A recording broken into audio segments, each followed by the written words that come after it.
play ball. It's game day. We'll have strikeouts, base hits, double plays. Welcome aboard the 4 to 7 podcast. If you know, you know. If you know, you know. I'm Chris. I'm joined with Jerry. Let's start with a very happy birthday to the Podfather, Andrew L. Case, our esteemed leader here at the Ascension Podcast Network. Happy 43rd. We salute you today. We celebrate you today. I wish I had a beer in my hand, but this water will have to do for right now. But that's all I got. Yeah, cheers to you, brother. Thank you for letting me yap about baseball under a podcast that you created and under your network, and thanks for bringing us together. Yeah, thanks for giving me a shot, Case. That's I've said it on here before. I knew Case was always going to do right, because he'd always would stay in touch like a couple times a year, be like, "Hey, look, I'm going to try to make this baseball thing happen. I can't say when, but I want you in." And I said, "All right, I have every reason to believe you," because he never bullshitted me. And sure enough, here we are. We've been doing this thing for over a year now. And, yeah, it's all thanks to Case. And I remember you were like a deadline acquisition last year. It was.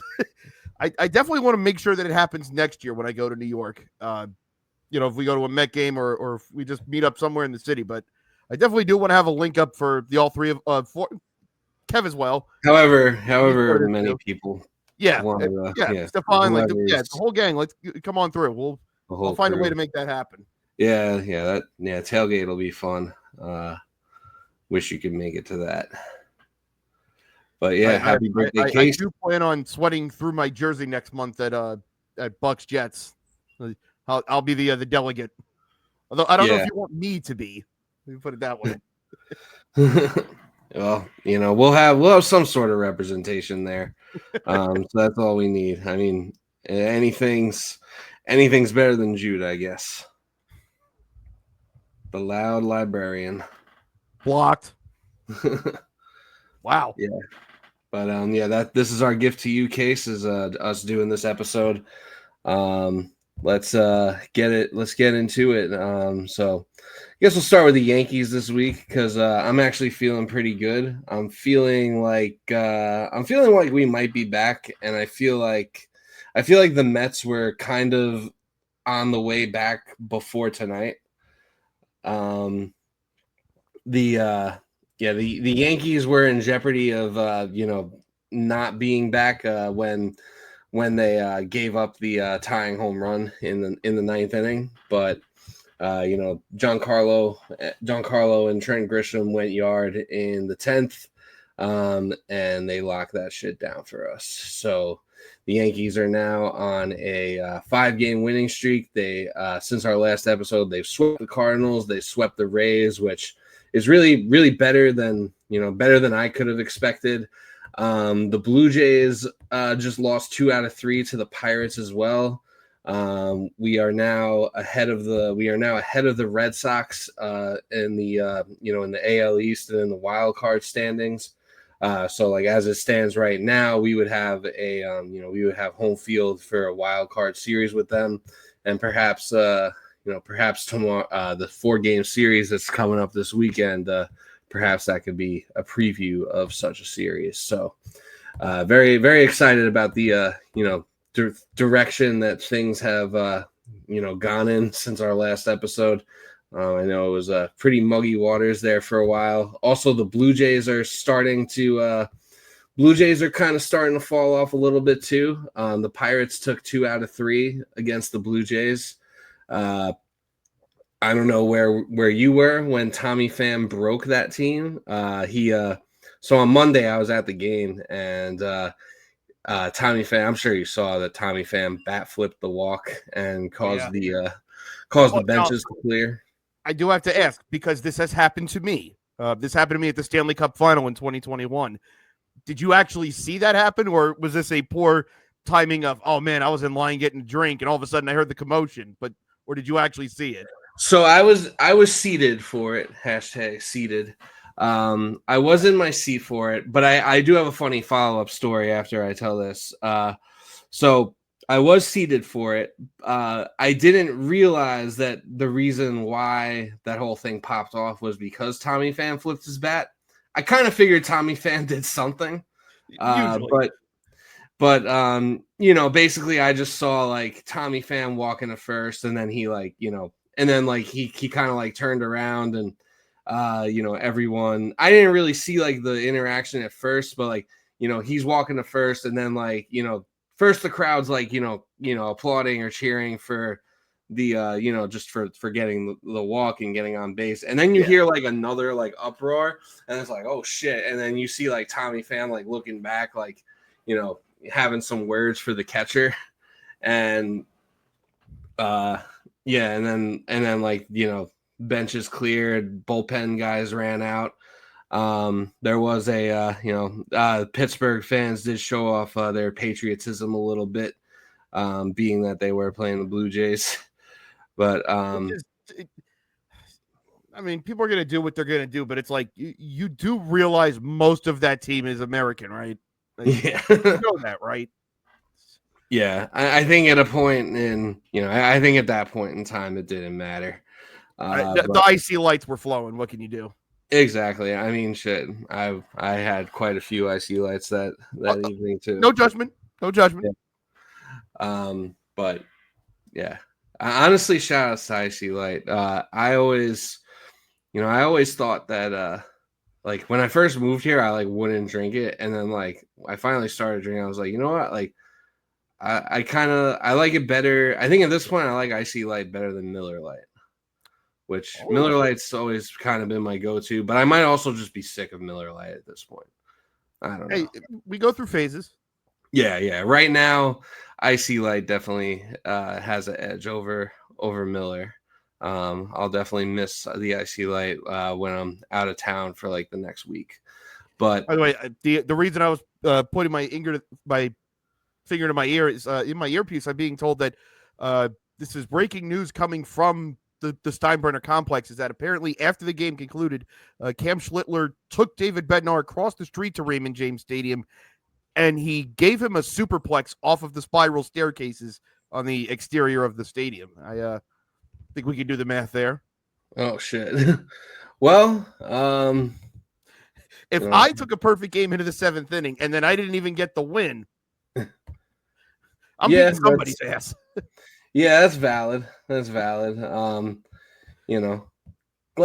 we won, but yeah, Cam Schlittler does have a right to be pissed. And Bednar has been pretty lights out. Aside from like tonight and like his first game with the Yankees, he's pretty much been nails. Like he's locked down just about every save. But yeah, I'm still like remaining slightly skeptical of him just because like I've seen the inverse of like I've seen how he is when he's really good, but I've also seen the inverse of that. And, I feel like he's a very volatile pitcher. So I'm just honestly like, sorry, I'm sorry to Cam Schlittler. You lost your perfect game and your no-hitter in the 7th inning and ended up getting nothing at the end of the day. It's just it's a no decision. Although he did shut him out. So it just would have been nice to say that Cam Schlittler has the most recent perfect game in baseball history. It would have been sick. I think that Domingo Germán still is the holder of that title. Mm-hmm. And I was pretty hyped when Domingo Germán threw that perfect game. But there is like, the caveats of, his troubled history, a lot of which is, self-inflicted by him, of course. And, that along with the fact that it was like against like, the 2023, like AAAs, some people put an asterisk. I still think a perfect game is a perfect game. It's extremely hard to get, 27 outs in a row, no matter what. But, if it were, this would have been pretty refreshing if it were Schlittler against like, the Rays aren't good, but I think you could at least say like, all right, this is a Major League Baseball team. This isn't like a quadruple A team. And also, he would have been pitching in their spring training stadium. I think that would have he would have gotten a couple of points for a degree of difficulty because it's like that should be harder to do. Yeah, it's harder to do because I guess for it's a smaller park. Obviously, I mean it's the same dimensions as Yankee Stadium basically, but a smaller park in general, like you can actually hear the heckles. It's not getting drowned out in like all the other noise. So I'm sure that gives it like a degree of difficulty too. Well, there is traffic right behind that stadium. I can confirm that. Yeah. Yeah, but also you have Florida heat and humidity in August, which if you've been here, you get it. Yeah. If you haven't been here, I think you can imagine how bad that is. Yeah. I've been to Florida a few times in the summer, and I generally try to avoid doing that these days, but I'm very thankful I have an sometimes it's unavoidable for me. But yeah, so it would have been, refreshing, and there would have been no one really could have moved the goalposts on that one if he were to finish it. But to be fair, I think we moved the goalpost strictly because it was Domingo Germán. I feel like and maybe it's a reflection of the time, but I can remember watching David Wells and David Cohn's perfect games, and everyone was just like, "Oh wow, that's really cool." It's perfect game. When does that happen? 2 years in a row, the same team. And maybe it's social media, and I think people are, we hear the critique more often now. But I think it was just, and I think especially in David Wells' case, like finding out after the fact, it's like, and he was hungover. Yeah. So he was doing that on, like double Heisman mode. Yeah, like I think just because we knew what we knew about Domingo Germán, everyone was just like, really, it's gonna be this guy? Like, yeah, I think that anybody else. A lot of I do think there's around baseball Twitter, I think there was probably a lot of pre-qualifying of that. I even saw some Yankee fans that were like, I even saw some Yankee fans online that were like, I don't know if I necessarily want to celebrate this given like what kind of guy we know he is. And then he gets like DFA'd like a month later because he like showed up to a game drunk and was like making fun of someone else who got like DFA'd or got sent down. So, like just being like a total dickhead. But I think a lot of it too is probably just like Yankee hate. I think there is like a pro, I know that, there's the Mets bad, media bias. I think there is some Yankee hate out there. No, I mean, listen, I'll cop to it, but like perfect games are perfect games. Like that's still, it's like, hey man, it's not like you see one of these every single year. I honestly didn't even realize till like the sixth inning was over and Michael K said there was 15 up, 15 down. I mean, admittedly, I didn't watch the entirety of the game, but it was just like, Cam Schlittler is like, he's doing. I just thought like, oh yeah, he's doing pretty well, but yeah, I didn't realize he had a perfect game till the sixth inning. And then you mean to tell me Michael K wasn't in the booth doing the Dougie, exclaiming that it was a perfect game? I thought that was his whole shtick. Nah, he was trying to keep it. He was kind of trying to keep it low. I think because I think he knows that everyone, if and when it inevitably got broken up, everyone would have blamed him. So I think he just. Even if he doesn't think it's his fault, he just didn't want that on his plate. I feel like he's probably dealing with more criticism than he has lately, just for being who he is. I guess he's probably like, hey, let Brandon Tierney keep saying more racist shit about Juan Soto. Keep off me. Yeah, that definitely takes the spotlight away, and definitely hurts his competing entity. So yeah, I just said he was depressed. I didn't bring racism into this. Yeah, I didn't bring him. Yeah, I didn't bring like, questions about his age. Fucking weirdo. With no proof. Yeah, just say that because like, it's just like, like one now that I'm thinking about it, I was being too emotional. I really should have put under my display name tonight, lacks the youthful glow of 38. That would have been that would have been good. It's not too late. You could still I can. you can still change it. Yeah, you can change it mid show. You just go to What do I go the to? settings thing.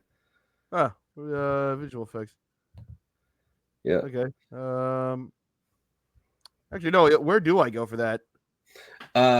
You go like at the bottom of the screen, the three dots next to like the microphone. Go to click on. Oh wait, I might. Or, Oh, I see. or do I? Maybe I Edit have to. name Do it. it. Okay. Yeah. Continue. Yeah. Yeah. So yeah, would have been nice, but a great outing nonetheless. But follow-up story, because you asked if I was if I actually got to see the fight or whatever, or it wasn't really a fight, but if I got to see the benches clear. Um, there was a follow-up story to that. So I'm sure you remember, I'm sure you remember 2019, the year that Yasiel Puig tried to fight the entire Pirates team twice. Literally went Leroy Jenkins. Yeah. So the first time Yasiel Puig went Leroy Jenkins, it was like a series in April in Pittsburgh. The Chris Archer incident. Yeah, the Chris Archer incident, which is I think what started all that shit. But yeah, the Chris Archer incident. So Derek Dietrich hits like a ball into the Allegheny River off of Archer, and he stares at it. To be fair, I was staring at it too. I didn't realize he was doing a pimp. So I didn't realize that he was doing a pimp job, and I guess it didn't really register to me or either of my friends who I was at the game with that like when that because I think that happened like I don't know, like the first or second inning or something like that. So then he comes up again in like the fourth inning or something like that, and that's when Archer threw at him. But before the Reds came up to bat, we all like got up to like go like get a beer, get like something to eat. When it actually happened, that I was actually like in line for a beer for, and like I hear like an uproar in the crowd or whatever, and then like I look up at the TV and see the bench is clear, and I'm like, holy shit, like get me out of here. I also ordered food, so I was like, yo, like get me the fuck out of here, please. But Can you then like put that on layaway for me? I'll be right back. yeah.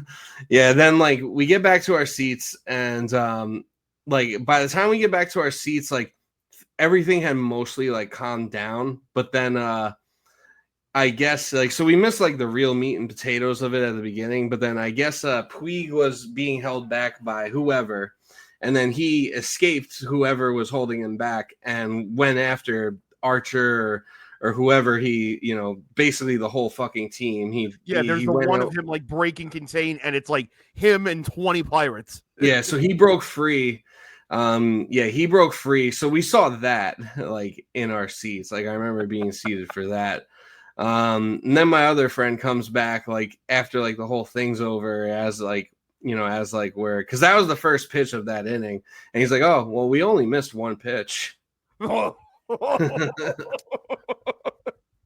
I was like, other than that, how was the play, Mrs. Lincoln? Yeah, I was like, well, that's one way to look at it. Yeah, but to answer your question, because as soon as you were like, oh, I've heard stories about people being like in line for a beer when like something like that happens at a game, and that was one of those times. I was also I was at a Mets Phillies game like early 2015. Where I don't know what happened. I don't think there was any fight or anything, but I think like while I was in the bathroom, Terry Collins got ejected from the game, and I heard it like on the radio. Like I heard the crowd going crazy, and then Howie's all like, "Oh, Terry Collins just got rung up."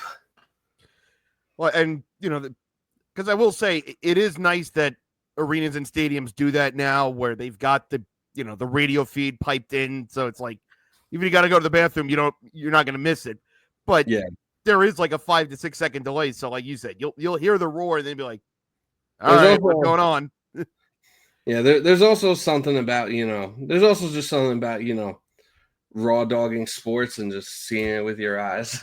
Yeah, I don't know if I've told this story on the air. I know I've told Chris this story, but I don't think I've done it on the show. But what happened to me was I went to game 2 of the 21 Stanley Cup Finals, and the way they do it in the Lightning's arena is like they don't want you going down the aisles while play's going on. It's like there's still, they've got the whole netting thing now, so like pucks aren't going to go into the crowd, but they don't want people it's like a courtesy thing too. Yeah, so right.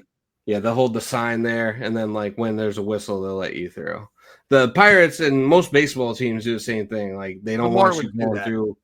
Yeah, like Pirates, it's like if there's like an at bat going on, you have to wait till the at bat's over. Right. And and the Marlins do that, which I kind of appreciate. Yeah. But it's toward the end of the period, and I got to go. And I'm like, all right, but if I wait till the period's over, like everybody's going at the same time, it's like that line fills up immediately. Right. Like, all right, if we get a stoppage in the last minute, sometimes you got to dip out a few minutes early just to, not piss yourself. Yeah, I'm thinking like, okay, if we get a stoppage in the final minute of the period, I'm going. Yeah. So sure enough, there's like 25 seconds. Like, all right, I'm booking it. And as I get into the bathroom, I hear, ah!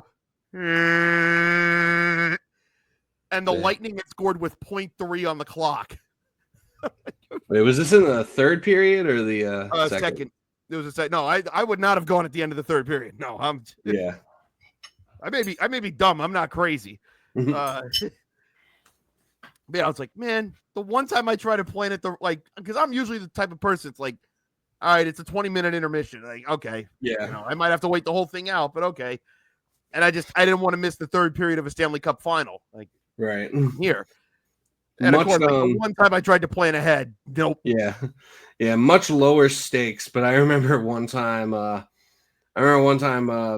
went to an Islanders Penguins game with one of my boys, and the Islanders ended up winning the game in a shootout. It's a regular season game, obviously, because there was a shootout. But I'm like watching, like the last 5 whatever minutes of the third period. It's a tie game, and I have to piss this whole time. So like, I'm sitting through like the end of the third period. Then it's like, all right, well, overtime's about to start. So I was like, I gotta watch overtime, and then 5 more minutes. I was like, I cannot hold this in any longer.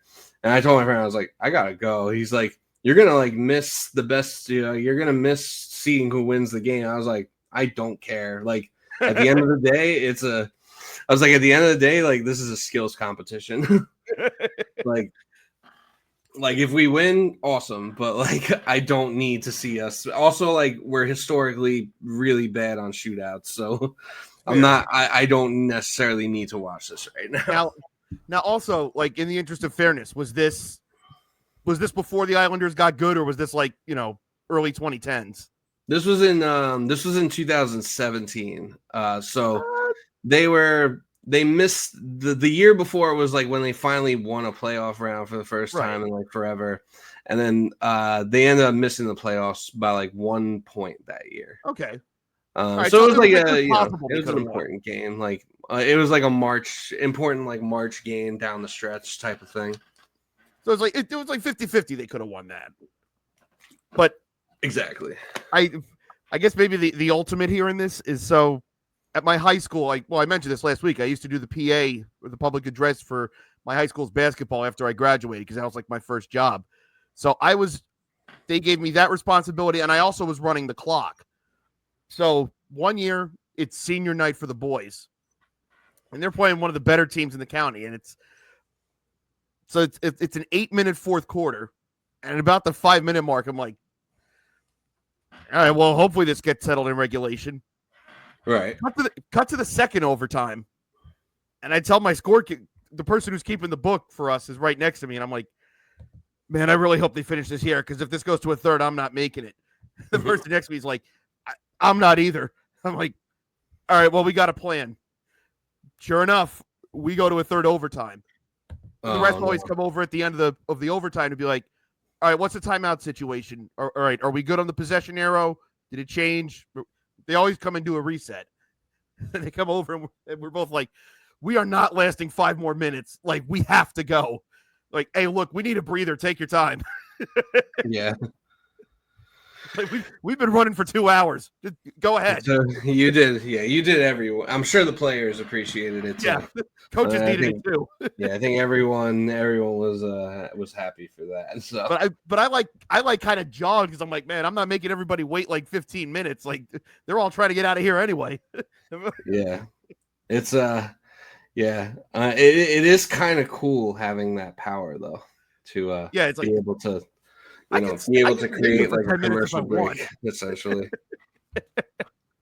But I was like, yeah, I'm like, no, it's senior night. We're supposed to have like a whole little thing after. Like, I'm not gonna. This could go another overtime. Like, who the hell knows? Like, let me get back in here. It's like, so it's like you couldn't just go home after right. if worse came to worse. It's senior night. I'm part of it. Like I gotta hang around too. So yeah, you can't be hanging around there with pee pants. No. That wouldn't be the Miles Davis speech has already been used. I can't play that card. Yeah, I don't know. Yeah, there's only one Miles Davis. So it's like, hey, if pee in your pants is cool, then I'm the Miles Davis of pee in your pants. Yeah, the coolest to ever do it. Anyway, back to the Yankees. So I mean, I'm feeling I'm starting to feel pretty good about this team. I mean, they have 5 guys with an OPS over 800. They have I think they have the best offense in the American League, and I don't think it's particularly close. We have a bit of a conundrum right now with the Aaron Judge injury situation. Yeah. Maybe we should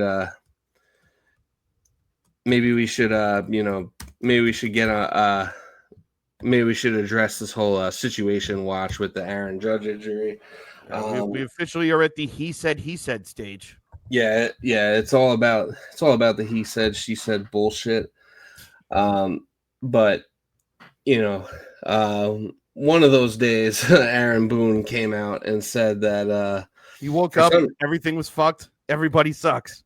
Yeah, so maybe it was just one of those days for Aaron Boone, and he just decided to be like, oh yeah, Aaron Judge, he actually can't throw a baseball right now. Like, his elbow's fucked, and it kind of made everyone. It kind of sent everyone into a bit of a frenzy where a lot of people thought, oh, like this sounds like a torn UCL. And it sounded reasonable, right? Because like Judge has a history of injuries. We've seen this happen. We've seen this happen to great hitters before. So, like pitchers aren't the only ones who get like torn UCLs and need like Tommy John. Like it happens to position players too. It's like it's not as strenuous of a recovery, but like it's still a thing. It's still a thing that happens. So, Aaron Boone comes out and says this, like, oh yeah, like Judge can't really like gun it right now. Like he can only really like lob the ball back into the infield. He can't make competitive throws like at the moment. So like he's kind of, we're kind of in a situation where he has to DH.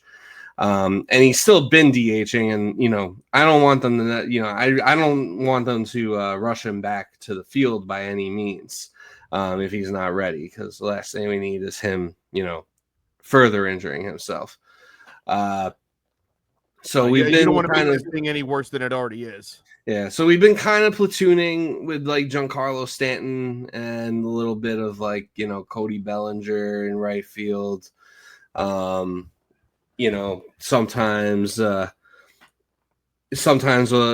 get a little bit of Caballero there, which, you'd like to avoid, but you're kind of getting a little bit of everyone in right field, and like you're seeing more of Jason Dominguez lately in left field too, because they kind of just have to, they're kind of playing musical chairs with their corner outfield positions, and Trent Grisham's like pretty solidly in center field. And then, it's really cool that we traded for Austin Slater to get like 5 minutes out of him.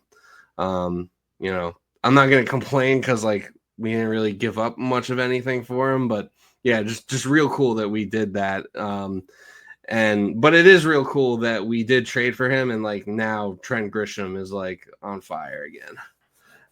So I mean, yeah, I guess some of these things just work themselves out. But and anyway, then there's the issue of you like Stanton has to be in the lineup. Like, yeah, you can't take as he always Stanton. does.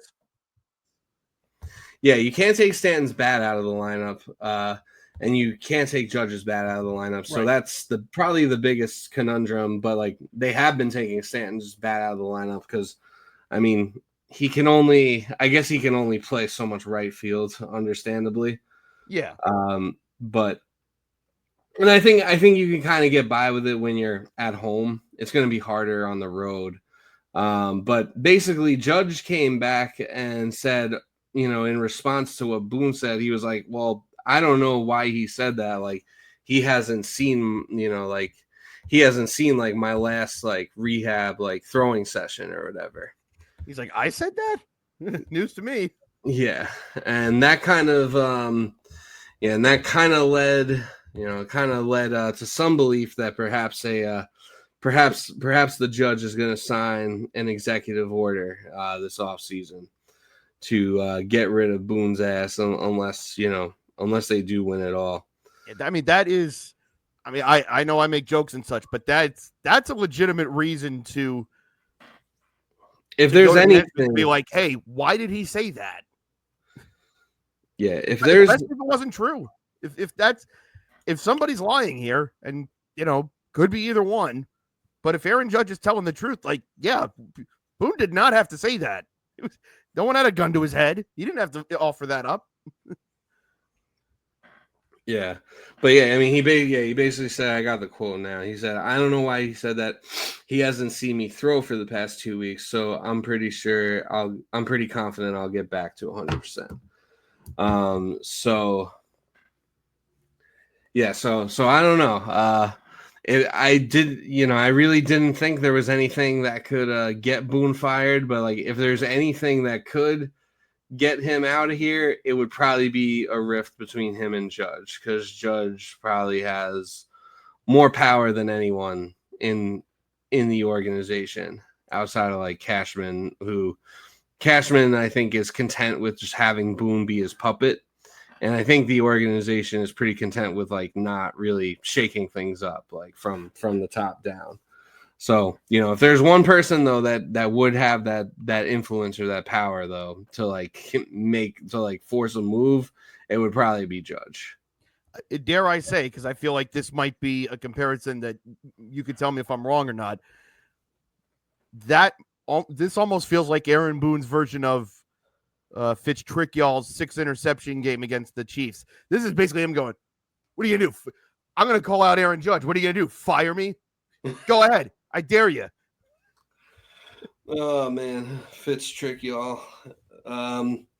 Yeah, after that game, and I remember that game distinctly very well, because he, on top of throwing 6 interceptions, he had 2 fumbles. So he was accountable. He accounted for 8 turnovers that day. I forgot that part. After that day, any tricks that he could pull on me were forever over.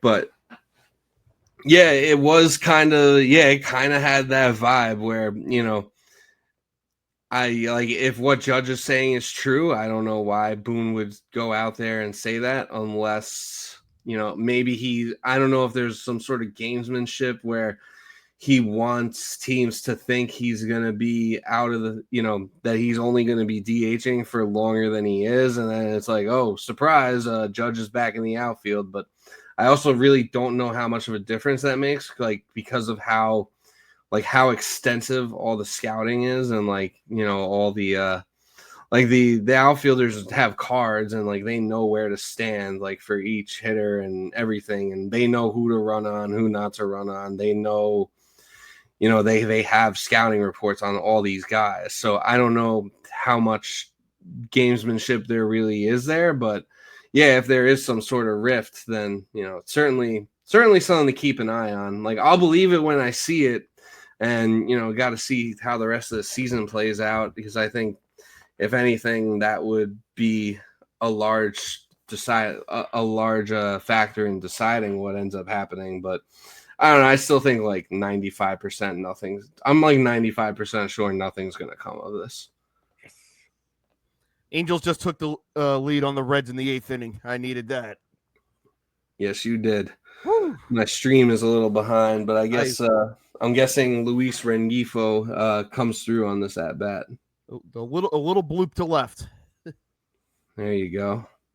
And I do think Aaron Boone's overplaying this, or at the very least, he's overestimating the impact of this because, and I say this with all respect, the Yankees, all of their world championships in the past 30 years have been won with the center field arms of Bernie Williams and Johnny Damon. And you're worried about Judge's arm in right field. Like, you stick the arms, the superior arm in center field. If you get good arms in the corners, great, but it's not a must. Yeah. I think just wildly overplaying and maybe playing yourself into trouble down the road.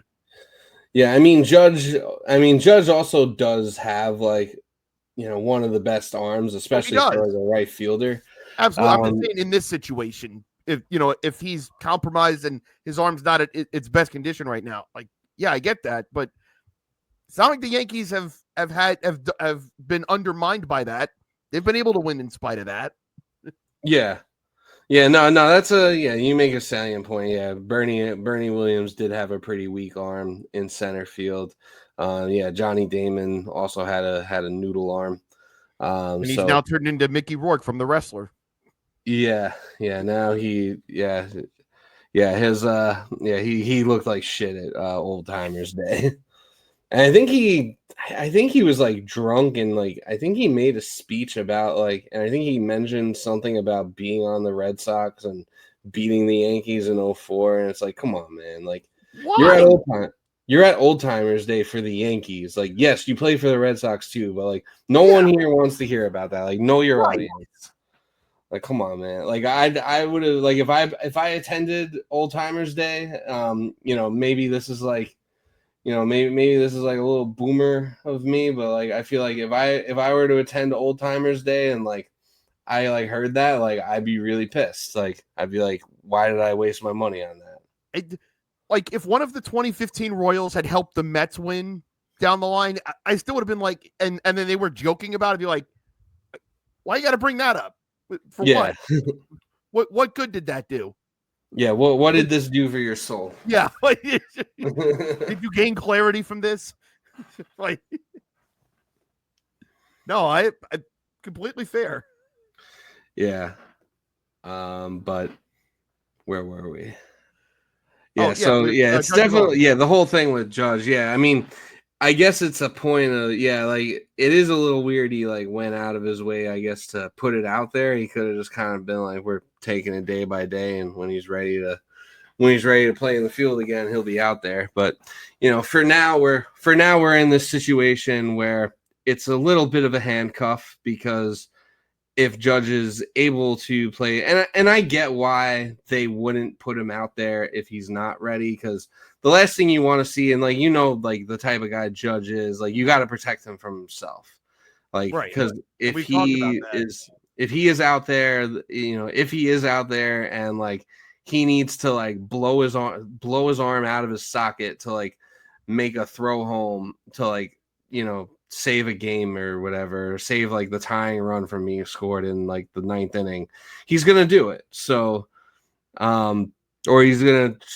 try his damnedest to do it and probably do further damage. So you do need to protect him, so there's no need to rush him back. But I guess it's a little bit of a handcuff, a little bit of handicap on the lineup, because Giancarlo can only play in the outfield so much. And it is one of those things where the solution, I don't know if it's the solution or just the hand that you're dealt is so obvious, where it's, okay, yeah, Judge is still healthy enough to be swinging the bat, and you're not going to take him out.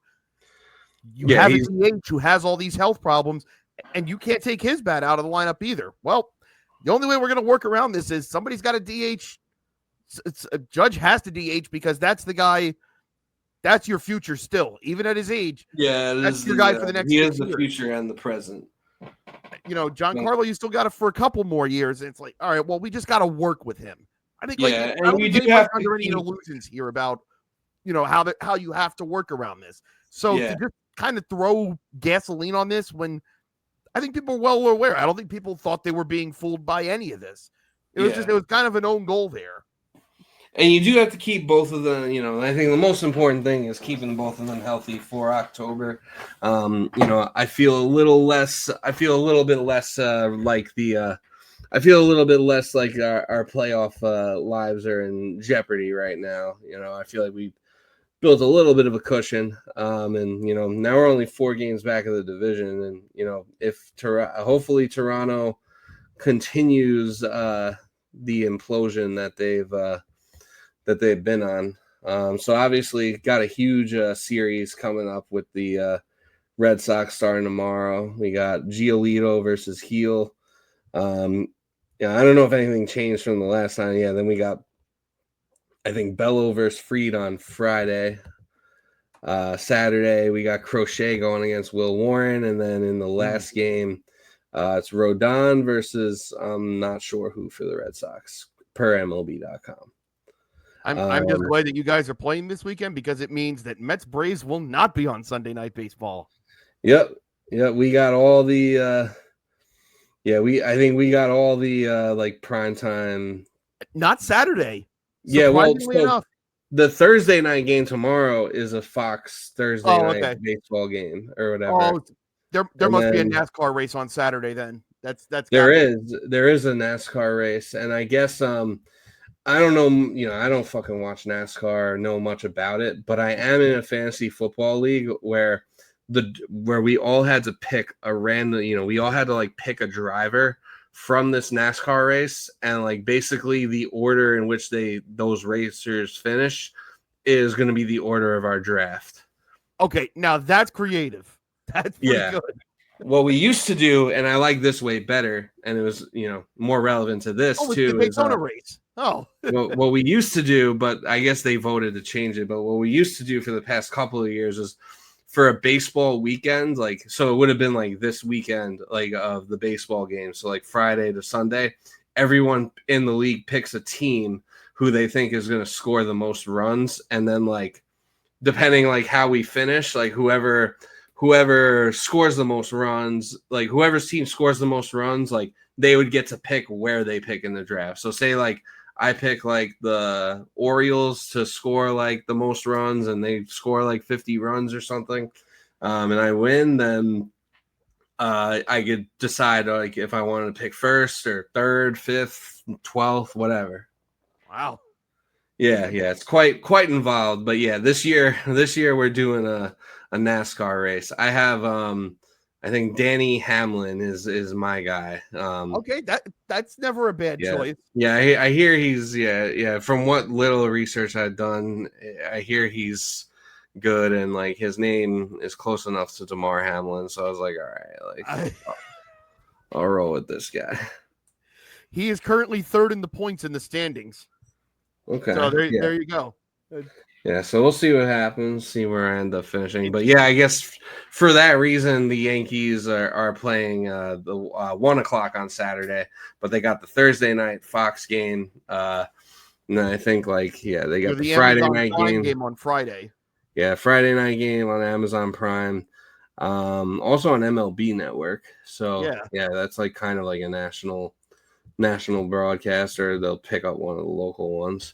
And then the old Sunday Night Baseball to close out that series.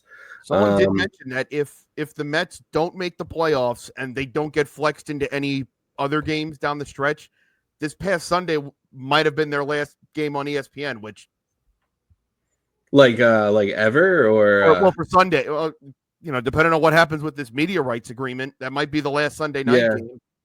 Yeah, true. And then hey. Toronto's going to be playing the Marlins this weekend, so we definitely, I think we need to take 3 out of 4 against the Red Sox. At the very worst, split. to keep pace with Toronto and to kind of establish our belonging in the playoffs, and maybe knock the Red Sox back a few notches. Because as good as as great as everything is right now, as good of a mood I'm in, if if the Yankees stink it up against the Red Sox and drop 3 out of the next 4, I'm gonna be singing a very different tune. I will say the bad news is that the Marlins had to put Kyle Stowers on the IL, and he's going to be out for a little bit. So, oh man, you don't get him to help you out this weekend. Yeah, that's like almost their whole offense. So that's unfortunate. And Augusto Ramirez is in a deep slump. So, oh boy,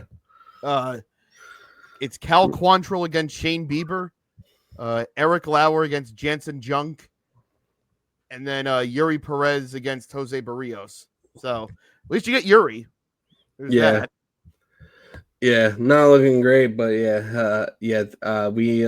Marlins. You're the only team that has a greater than 500 record against us all time.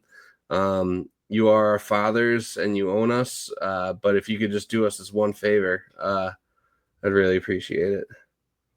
Well, you never know when that favor might get cashed in. I mean, I said last week best we could do is give you one win against the Mariners, and I think that's I think that's a good transition to some Mets talk.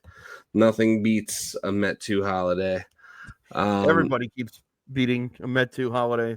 It's lately that seems to be the case. But yeah, I kind of thought that the Mets might have been back after they took 2 out of 3 against the Mariners, which did help us quite a bit. We've been getting all the right bounces around us, but I guess what's like your I know they took 2 out of 3 against the Mariners, and you're starting to feel a little good again. Then they beat the Nationals last night. David Peterson threw 8 innings. It was like seeing like a unicorn. You saw. Well, he does that. David Peterson will do that. But that was also the first time that a Mets starter had gone past the 6 innings and had gone past the 6 in like over a month. Well, I think they've said a Met starter has gone into the 8th inning 5 times this year. David Peterson is all 5. Peterson is all 5. Yeah, it's not. So I mean, it's not like a unicorn, or it's not like seeing a white whale for him to do it, but like for any Met to do it, like in this economy, seems it seems like a crazy thing to happen. Well, it's honestly to the point now where like when Peterson goes short of 6, it's like, well, shit, if he's not going to do it. Yeah, and then it's like, oh, we're really cooked. And I get they're not going to negotiate in season, but it may be one of the most important things the Mets can do whenever this offseason starts. Get that extension taken care of for David Peterson. Have that certainty available for you in the rotation next year. I don't know what an extension is going to look like for him in terms of money and years, and I'm not comparing the two as pitchers, but I'm comparing them as situations. I always said the thing that hurts the most with the Mets letting Zach Wheeler get away was that they had spent all that time with him being hurt, and and then he'd come back and he'd get hurt, and he'd have a good season, but he'd only make 20 starts instead of 30 because he'd have to miss time.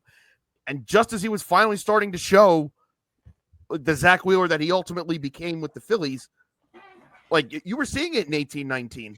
Like it doesn't totally shock me that he's this guy now. And they just let him go. So it's like you spent all those years where he was a prospect, and then he gets there, and then he basically misses 2 seasons. And then you had ups and downs with health after that. You spent all that for nothing, and then the guy turns into a borderline, maybe not a borderline Hall of Famer, but he's been maybe the best pitcher in baseball over the last 5 years, potentially. You drafted David Peterson in 2017. He came up in 2020. And he was good in the COVID year. 21 through 23 was a struggle. I joked. Me and my friend Jesse used to always say, in those 3 years, you could always see the Peterson inning coming. He'd walk a guy. There'd be a bad error. A fluky hit would happen. Next thing you know, there's 5 runs on the board and he's out of the game. You just some sort of it's like the Carlos Rodon of old, where like he gets hit with like a minor inconvenience and he can't recover from it. And we just kind of, and they moved him to the bullpen at one point, and it's like, is this just what he is now? Yeah, he came back from that, was really reliable for them last year. I know Minaya and Severino get the headlines because they were the reclamation free agent projects. They don't do what they do without David Peterson. Closed out the Brewers series, the wild card series. Came up big in the division series too. Like, was a big part of last year. And then he becomes an all-star this year. Like, you've spent all this time for him to blossom into this pitcher. And with all the other uncertainty you have in your rotation right now, you don't know what you're going to get from anyone else next year. And not even to count the prospects. Like, yeah, we think McLean, Sprode, and Tong are going to be these guys.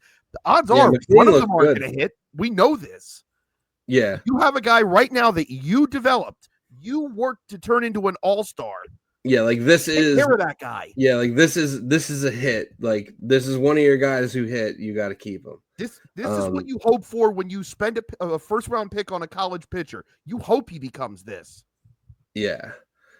So David Peterson, he is under contract for this year. He's making $4.6 million. He's got another arbitration year for 2026.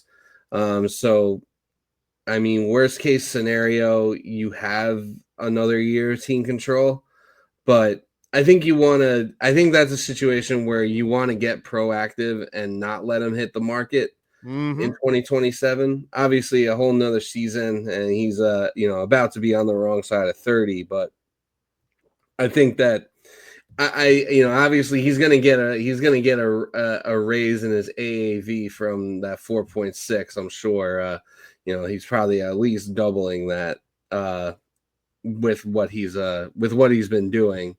I think that he would probably warrant at least double that, but I don't think it's like because of his age, I don't think it's necessarily a move that would break the bank for you guys. Well, the age thing is a concern worth bringing up, and I get that. The thing that works in his favor is he's not a guy that's pumping 99 all the time. Like, I mean, honestly, he lives in the 90s, but that's not why he's good. He uses movement, he uses command. Like, he's people talk about like there's not really pitchers anymore. It's he's more super forward. Yeah. That's probably why that's probably a part of why he's like super efficient, able to go deep into games when the rest of the rotation is not doing that. And the Angels just closed out the Reds, so that good looking out, Anaheim. Appreciate you. So that gives you a 1.5 game lead over the Reds for the wild card. For 2 games. Well, we didn't gain anything last night because the Reds won when we did. So I want to say we're either at 1 or 1.5. Yeah, and I don't think the standings. I think it should be one whole game. Yeah, or maybe 1.5, because I think that would drop the Reds to. I'm assuming that these standings haven't updated yet, but that would drop the Reds to 67 and 61. Correct. And then you guys are 67 and 59. So I guess that's a game and a half. Yeah, I don't know how immediately this ESPN thing updated. Well, it says they still say that the Reds have a 3-game winning streak, so it hasn't updated. So same with MLB. I'm sure it probably takes like 30 minutes or something. Let's see. Did they finish, or do they have another game? I think they do have another game with the Angels. They do tomorrow. Oh, no, that was it. They played Monday night. Oh, okay. That's kind of weird that they didn't have a little surprising. Well, I guess they have the off game. They both have off tomorrow. Yeah. I was just saying it's a little surprising that they didn't play that game during the day today to have a getaway day. But I mean, you got the whole day off, so and the Reds are going to Arizona, so that's not too bad. Yeah. And so they're, I guess, on the Angels are home, so that's not bad for them either. Yeah. Yeah, and I guess we'll get into that in a little bit about the changes to the traveling that could be coming up Eventually. with the MLB.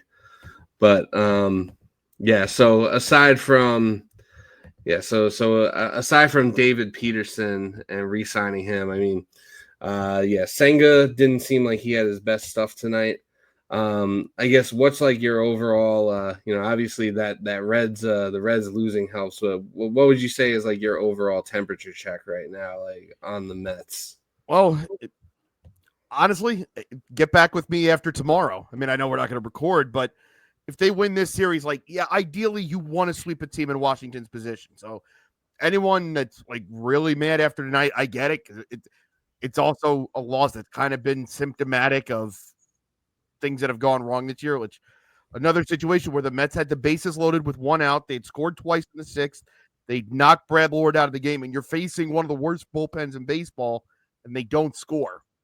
And they kind of helped the Nationals get out of that, especially the Cedric Mullins at bat. That might have been the at bat of the game.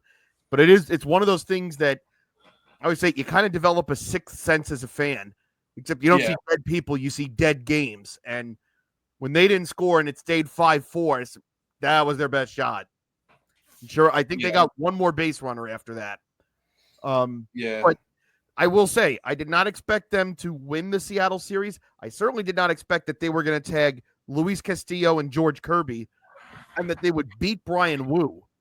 That, if nothing else, the offense seems to be coming out of whatever was ailing them. And I mean, this is just kind of a streaky offense, although very concerning that Francisco Alvarez is going to be out for at least the next 2 weeks.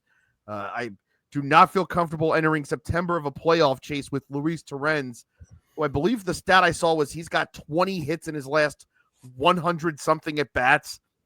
Not great. Yeah, that's certainly not ideal. And what catcher are you going to find? The only other catcher that they have on their 40-man right now is Hayden Sanger, and he's basically a supercharged Torrens. Yeah, He has some of the best defensive numbers in baseball. He's a worse hitter than Torrens. But where are you going to go? Like, what catcher is just sitting out there on the waiver wire right now that you can go get? Like, what? Martin Maldonado? He's the same thing. Yeah, and Torrens was kind of the there's really not like that any sort of upgrade out there that's really available. Like there's basically just it's Luis Torrens and a bunch of other Luis Torrenses of the world. But yeah, I mean Torrens was also he was the catalyst kind of like killing the rally tonight and killing any chance the Mets had of like coming back, right? Well, that double play in the ninth. That double play in the ninth, I'm someone who I don't think Mendoza is a root cause of what's gone wrong, but there's also been times where you had a better alternative. You didn't have to do that. And, whether you could have went with Sanger, which I get, you don't want to burn your extra catcher because, what if you have a stupid long game or God forbid something happens to him, then what do you do? So I get that. You have Ronnie Mauricio available there. And if nothing else, like what we've seen from Ronnie Mauricio is when he gets his opportunities, if he makes contact, it's gonna be loud. That's exactly the guy you call up in a spot like that in the ninth. I think where he's the go-ahead run. You take that chance. Yeah, I think you take that chance 10 times out of 10. I mean, you kind of have to treat Torrens like almost like an automatic out at this point. So. And I can't fault him because it's like, we all know what he's there for. Like, he is a great defensive catcher who throws guys out and he handles the staff well. And like, cool. Like, he's supposed to be the guy that gets one game a week. You absolutely live with a guy like that. But this is the risk you run, if your starter gets hurt. And it kind of makes I'm interested to see how Stearns addresses this in the offseason because as much as you like having a guy like Torrens who handles all the defensive aspects, and that is still needed. It's replaceable, though. This is 3 years in a row now where Alvarez has had some sort of hand injury. This just seems to happen with him. And I'm not saying like, he's injury prone, but I believe he hurt his hand last year against the Dodgers early in the season. It seems sliding into second. This just happens. It seems like every year, but so his rookie year was 2023, right? But he Well, was it's funny. I looked it up the other day. It said he had at bats in 22. I don't remember that at all. I feel like I vaguely remember him coming up in 22, like what was that, like at the end of the season? And Maybe. then 23 was like his first full like rookie year. And I Yeah. feel like outside of like didn't he get hurt in 2023 too? Like hasn't he been hurt at Yeah. one point like every year? So I Yeah. mean, yeah, you don't want to give him the injury prone label because like his injuries don't all seem like they're necessarily related or intertwined with each other. It seems like it's like different things.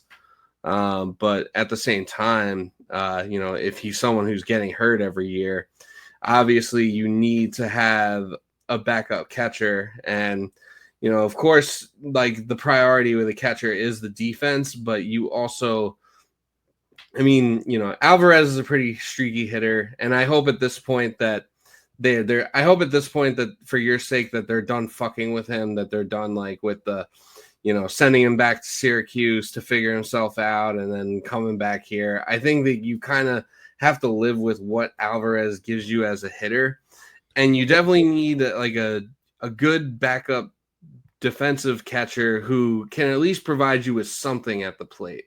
You can't just be going up there with someone who's like, going to be like an automatic out. You can't have Martin Maldonado. Yeah. And that's the most frustrating thing about this particular injury is because all the numbers since his recall have suggested, no, he might have figured this out. Like the pop's back, but he's also hitting over 300 since he got recalled.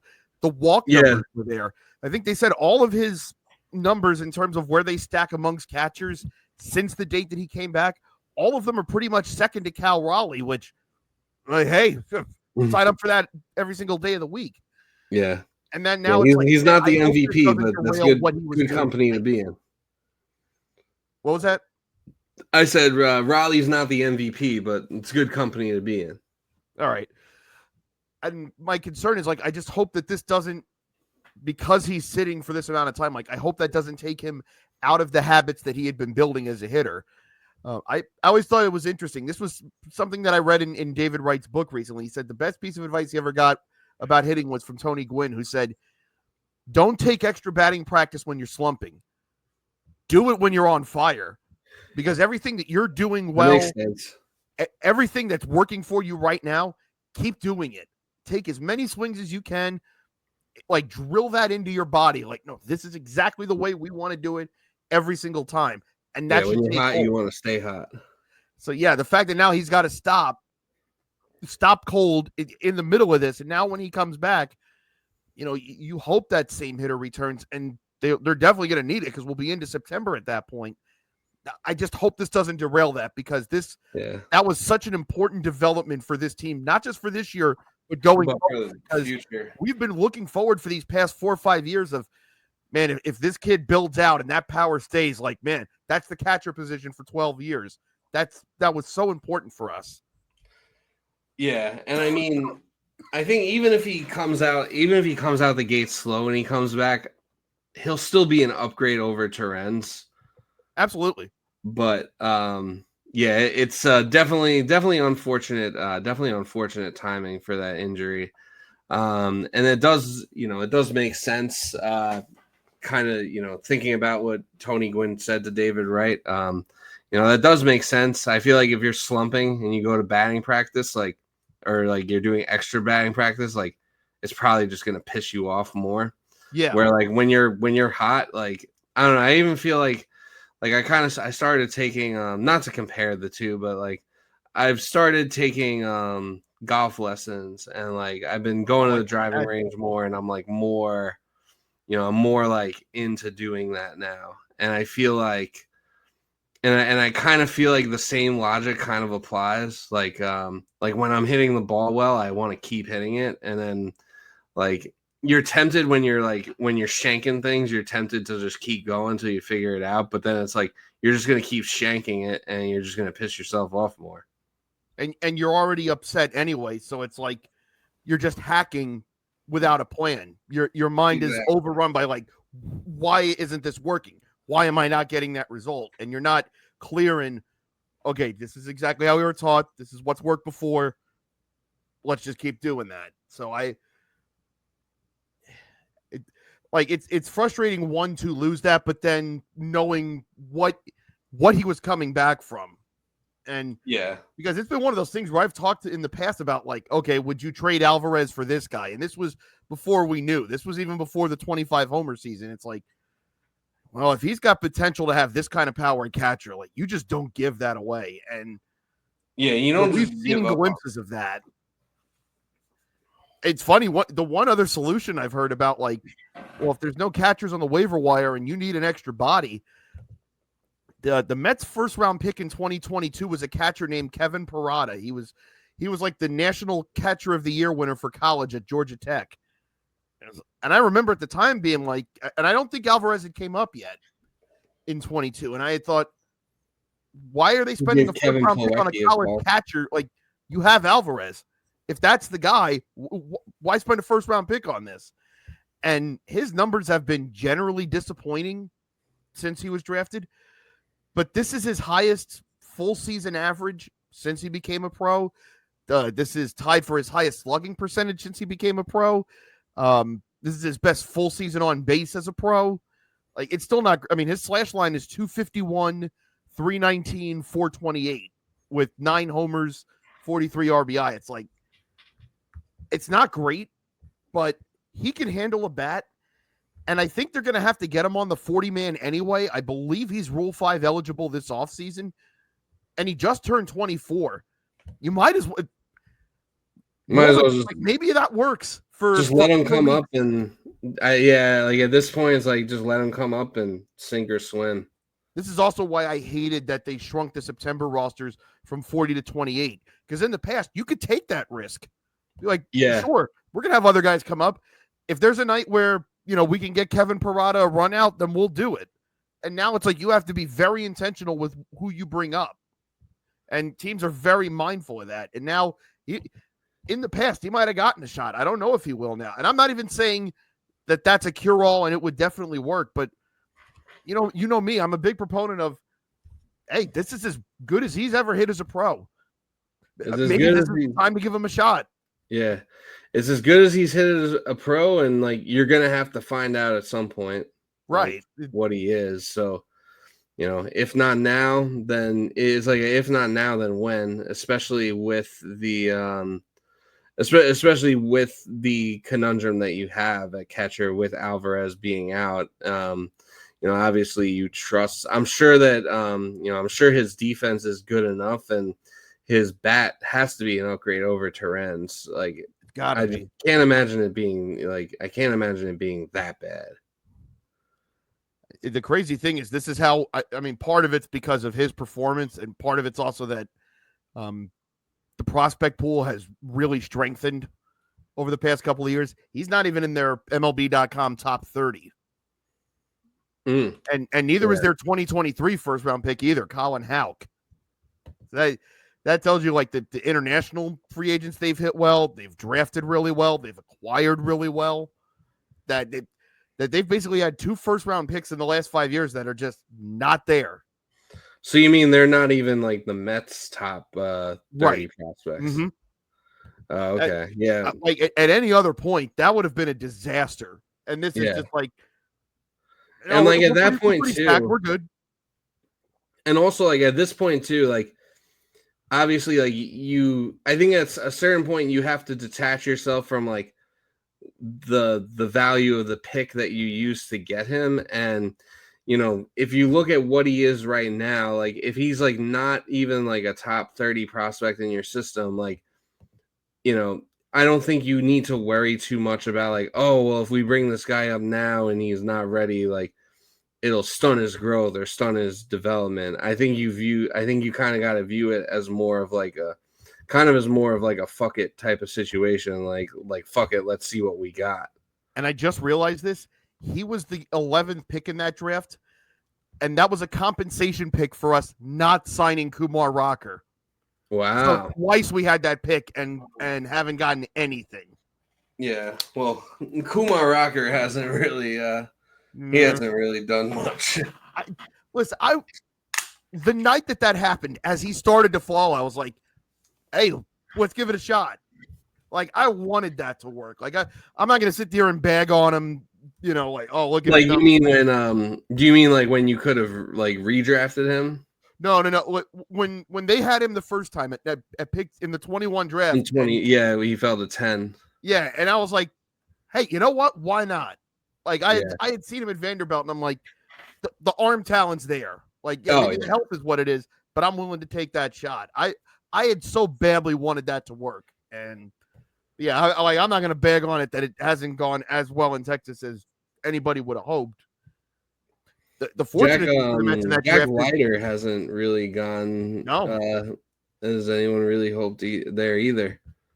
The fortunate thing for the Mets is they had their own pick at 14 that year, and they had that on Jet Williams, who might be someone who comes up now. That might be a September call-up. I wouldn't hate that. Jet 2 Met 2 holiday coming soon. I did. You're good. Jet Williams this year across two levels. 279, 383, 474 with 11 homers and 32 steals. And can play short, second, and center field. I don't hate it. Yeah. I don't think they would bring Carson Bench up this year. I think he is exclusively a 2026 player. But if you just wanted to bring someone up, like, all right, give us a reason to keep you, Jet Williams might be that. Yeah. Yeah, I think it's I think it's time to take that I think it's time to take that Jet 2 Met 2 holiday. I mean, right now you can save 250 pounds per person. It's never going to get better. For a family of 4. Yeah. The funniest one is the dude doing it as Denzel. That absolutely kills me. But no, speaking of prospects, Nolan McLean. I mean, I know I was stressing last week, like, man, please don't put all the pressure in the world on this kid that he's got to fix it. Like, just let him go out there and learn to be a major league pitcher. Well, that's out the window. And I'm not saying he's a savior or anything, but I don't think it can be emphasized enough. Like, that top half of the Seattle lineup, I know people have their qualms with the Mariners, but that's Randy Arozarena, Cal Raleigh, Julio Rodriguez, Eugenio Suarez, Josh Naylor. That's a pretty strong top half of the lineup. And McLean gave up 2 hits. I think they scored after he came out of the game and struck out 8. Like, walked 4, but you can coach that out of someone. We've seen that. To be able to do all those other things in your major league debut against a team that probably will be in the playoffs, could be a division winner, and doing it in a spot where the team is in free fall and they need anything to pick them up. And Nolan McLean went out there and looked comfortable from the word go. I mean, and I don't know how it's going to be. He also turned that nice double play. Yeah, and can handle the glove too. Yeah. And if I remember correctly, I think they said, like, yeah, everyone's going to look at the velocity because, that's what sells. His curve is nice. Yeah. And I don't think he used it nearly enough. Yeah, I think. Yeah, I mean, he had 3379 RPMs on his curve. That'll play. That shit was spinning. Yeah, I think. I don't think that's something that they're gonna ignore. I think that they'll find a way to get that pitch incorporated more on a more regular basis. You can't just ignore something like that. Well, I think this is one of those things that you hear about a guy and you hear what he has, but there's no amount of film that you can watch or reports that you can read that substitutes for you actually watch that guy in front of you doing that to good major league hitters. I think that will change everything that you've got. So this is how it plays against some of the best hitting in the league. All right, we'll go to work. Yeah. Hey, Jerry. Do you mind if I just pause real quick? Some shit's going on. One of my friends just called me. I'm gonna call him back real quick. I gotta see what's going on. I'll fill you in. But we're gonna take a brief commercial break.